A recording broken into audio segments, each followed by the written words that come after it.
Let me pull you close and whisper this tale. Like the wind rustling through old oaks in a forgotten American town. Slow at first. Building that ache in your chest until it explodes. Picture it, the room aglow with candlelight. Laughter echoing off walls lined with faded family portraits. And there I was, Anna Reynolds, staring down at the cake meant for the woman who'd given me everything. The frosting swirled in elegant loops. But the words iced across it? Congratulations, loser. The guests erupted in chuckles, thinking it some cruel inside joke. But I knew better. It was their dagger, aimed at Aunt Evelyn's heart and mine. I rose slowly, my fingers brushing the edge of the table. And with a quiet click on my phone hidden in my palm, I captured the moment that would unravel them all. But to understand the fire that burned in me that night, we have to go back to the choices that scarred us, the betrayals that festered in silence, and the price we all paid for blood that turned toxic. 6 months earlier, I'd walked away from my life as a marketing director in bustling Chicago, trading skyscrapers and six-figure deals for the quiet streets of Willow Creek, Illinois. They called it career suicide, my colleagues, my so-called friends, but what did they know of the pull that drags you home when the world crumbles? Aunt Evelyn wasn't just family, she was my anchor. After my parents vanished in that foggy highway crash when I was 8, she stepped in, her steady hands piecing together my shattered world. Now, at 67, her arthritis twisted her fingers like gnarled branches, and her memory flickered like a dying bulb. Doctors whispered about early dementia, but she refused the sterile nursing homes my cousins, Lydia and Marcus, pushed from their distant perches in New York and Denver. So I packed my sleek condo, drove the endless Midwest miles, and showed up on her doorstep with nothing but resolve. The house loomed on Elm Avenue, a craftsman-style relic with creaking floors and a wraparound porch where wind chimes sang forgotten tunes. Downstairs was her pride, echoes of yesterday, a cozy bookstore crammed with leather-bound tomes, rare first editions, and dusty maps that whispered secrets of bygone eras. Upstairs, the air hung heavy with chamomile tea and yellowed pages, stirring ghosts from my childhood, nights she'd read me stories to chase away nightmares. You shouldn't uproot your life for an old woman like me, Evelyn had murmured, her voice frail as she sat in her worn recliner by the bay window, overlooking the sleepy town square. But I knelt there, clasping her hands, feeling the fragile bones beneath papery skin. My life was empty without purpose, I replied, my throat tight. This is where I belong. In truth, Chicago had been a grind, endless pitches to clients who saw me as a cog. Nights alone in a glass tower. Here, sorting books, balancing her ledgers, reminding her of pills. It felt like breathing again. Like mending a wound I'd ignored too long. Lydia swooped in 2 weeks later, all sharp edges and designer perfume that clashed with the musty shelves. At 42, she was the picture of urban success, a financial analyst with a penthouse view of Manhattan. Her life a parade of boardrooms and black-tie galas. She toured the house with a sniff, her stilettos echoing like judgments on the scuffed oak floors. Anna, how do you endure this dust trap? She asked, fingering an antique globe in the shop, her nails blood red. It's like stepping back in time, and not in a charming way. Some things age gracefully, I shot back, calmly shelving a stack of Victorian novels. Not everyone chases the next shiny thing. Her laugh sliced the air. Some of us actually have futures worth chasing. The barb landed, but I swallowed it, watching her eyes dart to the property deeds tucked in Evelyn's desk. Something simmered there, unspoken, like a storm cloud on the horizon. Marcus's visit a month on was a darker cloud. 39. With the rumpled suit of a man dodging shadows. He was a failed venture capitalist whose big ideas had left him buried in debt. He prowled the house like a appraiser at auction, his gaze calculating every spine on the shelves, every square foot of prime downtown real estate. Over a tense dinner of Evelyn's homemade pot roast, he leaned in, fork gesturing wildly. "This place is a gold mine waiting to be mined," he declared, his voice oily. "Historic zoning. Foot traffic from tourists, Evelyn. You're sitting on millions. That developer, Harlan Drake, he's gobbling up the block. Cash out now. Get yourself a cushy spot in senior living." Evelyn's fork paused midair, her eyes narrowing despite the fog in them. "These books aren't just inventory, Marcus. They're lives preserved. Stories that outlast us." He waved it off. "Stories don't settle debts. Progress waits for no one." Lydia caught his eye across the table, a silent pact forming, and my stomach nodded. I'd seen that look years ago, after Uncle Thomas passed, when they'd first floated selling. But now, it reeked of desperation, of secrets buried deep. That night, alone in the dim office amid towering stacks, I rifled through Evelyn's files. Bills orderly, inventory logged, but a stray envelope caught my eye, legal jargon on guardianship papers. Half scribbled, with Marcus's contact clipped to a note on asset liquidation. My pulse raced as I photocopied it all, tucking them in my nightstand drawer. The air felt heavier, charged with impending betrayal.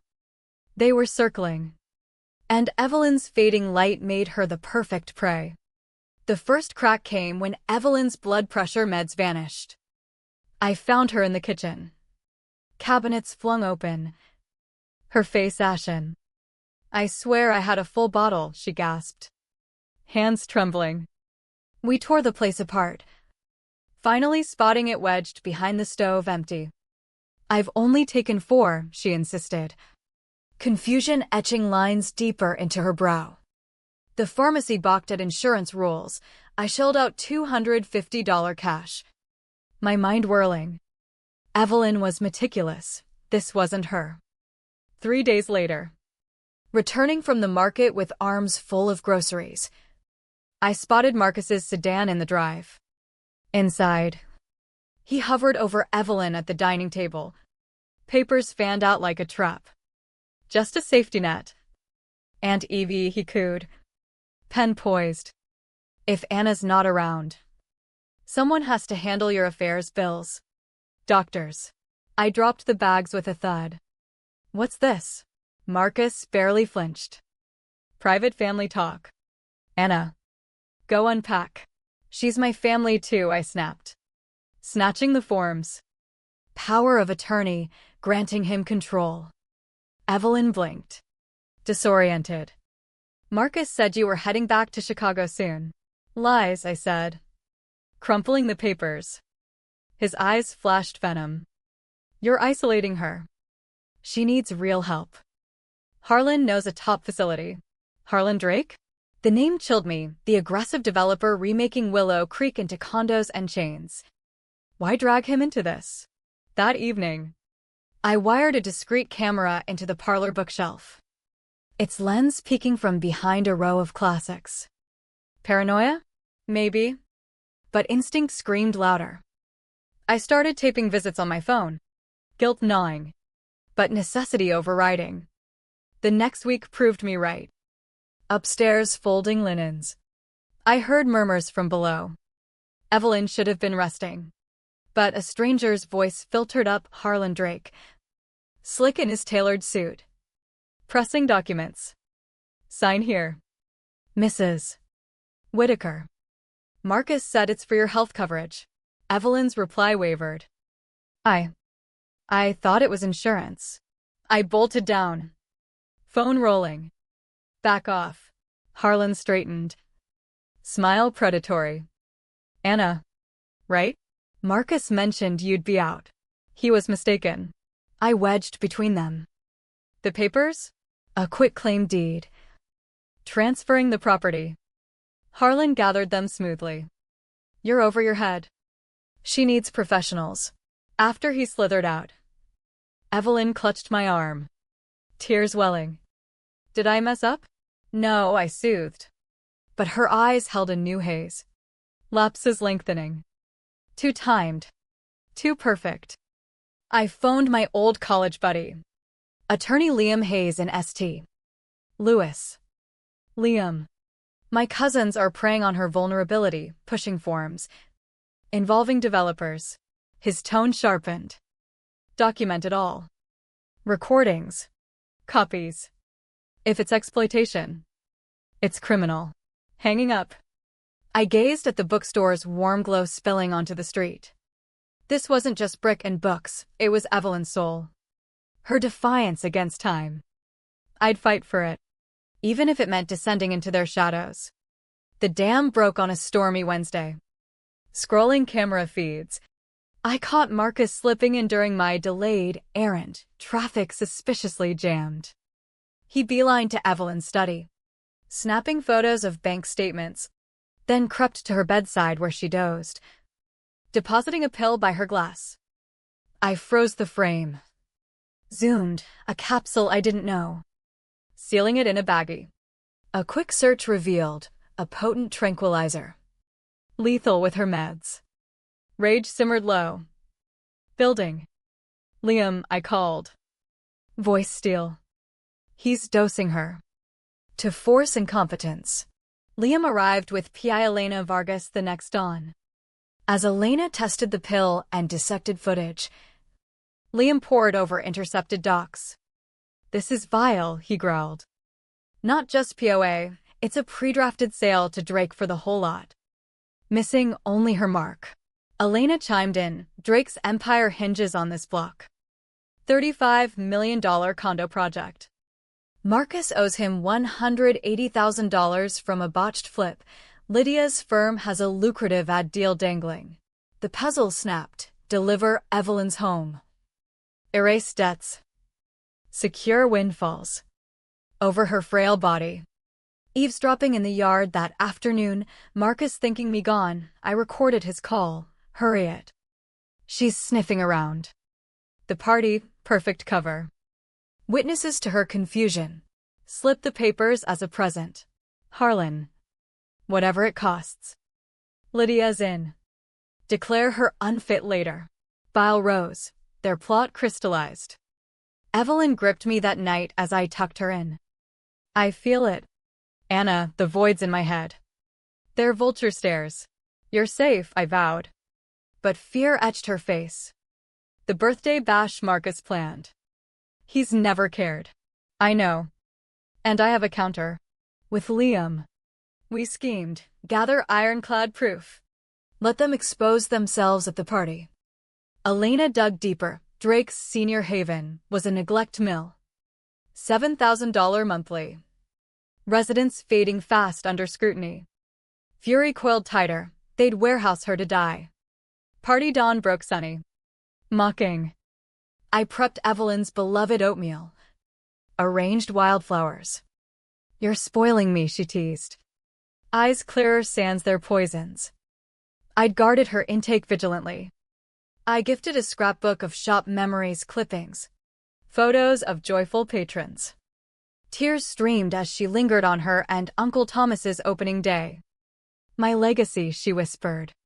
By noon, I decked the place in heirloom garlands. Vetoing Marcus's prose. Hidden Cam's word in corners. Lydia arrived with a gaudy cake. Smirking at my rustic touch. Marcus has the real show. He followed with Drake and suited sharks. A briefcase bulging ominously. Guests trickled, neighbors. Book lovers bearing sincere tokens. Liam posed as my +1. Elena monitored from a van. Off-duty cop Sarah Klein. A shop regular. Mingled watchful. As plates cleared. Marcus rose. Glass clinking. To Aunt Evelyn, heart of Willow Creek. But era's end. Murmurs stirred. Harlan's vision honors the past while forging ahead. Evelyn paled. I clasped her hand. Our gift, sign here. Evie. Freedom from this relic. Secure care. Care. Evelyn's voice cracked. Lydia cooed, you're muddled. Dear. The home's elite. Elite hellhole I stood. Owned by Drake. He rose smoothly. Family business. Anna. She's my family, Evelyn retorted. Marcus bellowed. She's addled. Lost her pills yesterday. The ones you swiped? I countered. Or the tranks you planted? Silence exploded. Gasps rippled. Sarah edged nearer. Absurd, Lydia quavered. Sign and celebrate. Show them, I urged Marcus. His mask slipped. Stress has broken you. Anna. No, greed broke you. I revealed. $35 million deal. Marcus's debts wiped. Lydia's payout. Outrage boiled. Patrons rose furious. Forcing her out, one cried. Marcus thrust papers, sign. You senile fool. Evelyn stood regal. I'm no fool. Lydia snarled. We have evals, your blackouts. You induced, I flashed the baggie. Sarah seized it. More, debts. Contracts. Tapes. Evelyn affirmed. Anna had my blessing. Marcus lunged. Liam blocked. Papers spilled, faked dates. DNR clauses.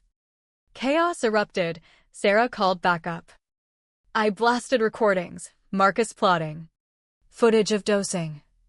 Lydia scheming Evelyn's swift demise. Horror gripped the room. Vultures, shouts flew. Evelyn commanded silence. You've shown your souls, greed over kin. Drugged me. Schemed my end. To Drake, this home's mine forever. Liam unveiled the trust, property locked for community use. Unsellable. Despair twisted their faces. As cuffs clicked, Marcus hissing ruin. Lydia weeping career loss. Drake protesting innocence, their empires crumbled. We'd paid dearly, trust shattered. Wounds raw. But as neighbors rallied, toasting true family, healing sparked. Evelyn's eyes shone fierce. Later. Alone. She gifted partnership, Reynolds Whitaker books. Yes, I breathed. We'd won, not vengeance's hollow thrill, but truth's quiet triumph. Weeks on. Headlines screamed arrests, more victims emerged. Marcus got 8 years, Lydia probation. Broke, Drake federal time. The shop thrived. Community fortified. Marcus's son visited. Mending bridges. In the end, their loser taunt boomeranged. We'd earned unbreakable bonds, while they rotted in the cages of their choices. Family isn't blood, it's the silence you endure together. The revenge you wield with steady hands, and the price you pay to rise from the ashes.